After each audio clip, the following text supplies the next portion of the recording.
皆さんお久しぶりです。お元気ですか？朝倉優です。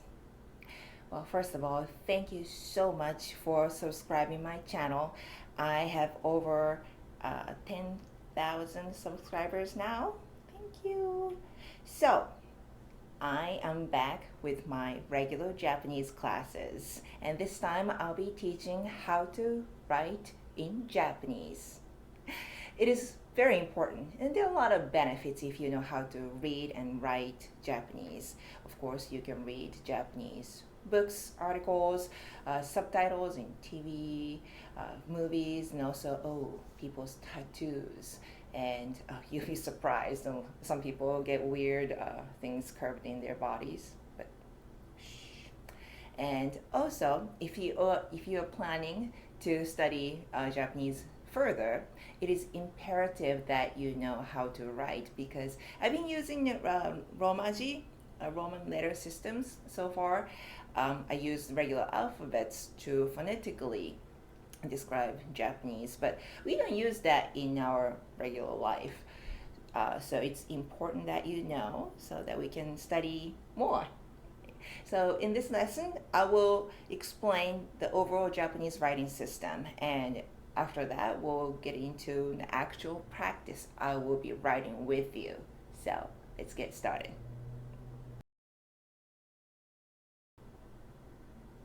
Okay, this might be your very first time to see the actual Japanese writing. So I have a sentence right here. It says, 私は今ロサンゼルスに住んでいます。私は今ロサンゼルスに住んでいます。So there are three kinds of letters. Three kinds, okay? So first one is called kanji. Kanji, what we call Chinese characters, okay? And there are two different kinds of kana. Those are phonetically describing Japanese. One is hiragana, and the other one is katakana. Okay, let me explain. So the Chinese characters, of course, they came from China, and they are symbolic. Of course, they have a certain ways to read them, but if you look at them, you can get the meaning. Like the very first one, watashi, meaning I, me. You get that means me, right? And the next letter is what? Well, it's particle, and it's supposed to be pronounced wa, but it's letter ha. Anyway, I'll explain later. All right. So this one is hiragana. And hiragana is the most common Japanese letters. And then one hiragana letter describes one sound.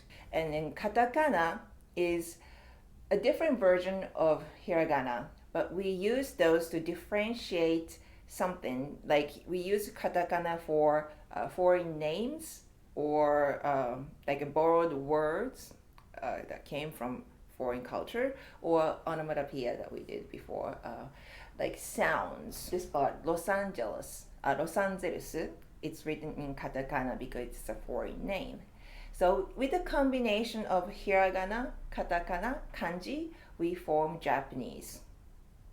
Oh, don't worry, it sounds a lot, but it gets just easy after you practice.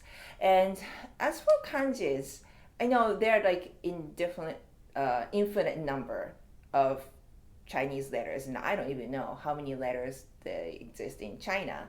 And in Japan, it was, people say there are, how many are they? There are a little over 2,000 kanjis that we use in our daily life.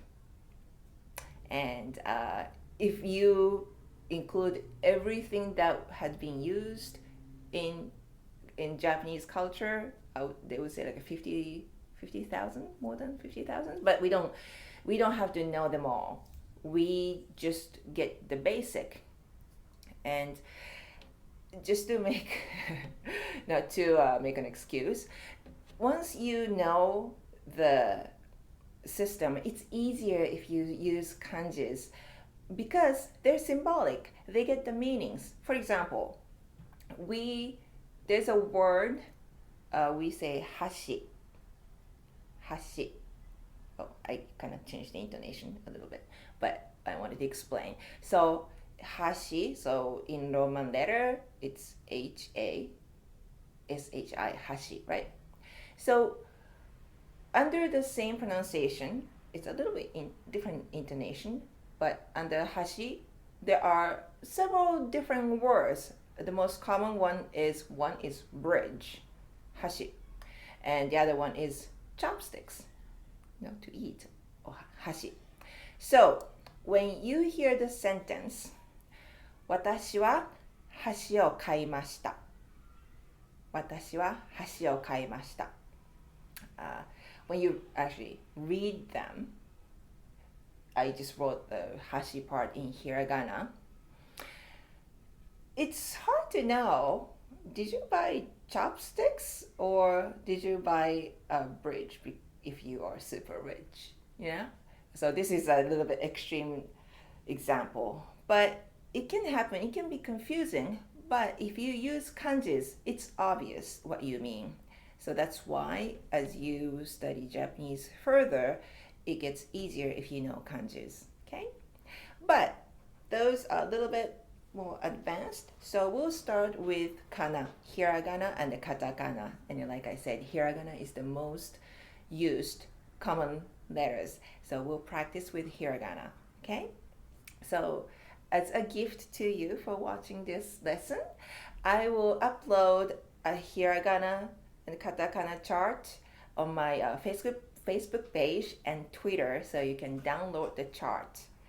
So, but you don't have to learn everything right now, because from the next lesson, I will be practicing with you. Because like alphabets, there are certain ways to write it, like the strokes and this and that. Then, not that I'm an excellent Japanese, writer, but my handwriting is okay. So I want to practice with you. So if you can take a look at the chart and just get an overall idea, that'd be great. And also, if you can review my lesson 2, how to sound Japanese, I explained Japanese sounds, such as like there is 5 vowels, and with a consonant vowel combination we make the sound, and there is no like sound just a consonant, blah blah blah. So I will use the Roman letters to just show you the sound of Japanese. So if you can review that before the next lesson, that will be very, very helpful. So today I explained overall Japanese writing system and 3 kinds of different letters. Did you get it? Hiragana, katakana, and kanji. So I'll see you in my next lesson, and we'll start practicing those letters. Thank you for watching. See you soon. Bye.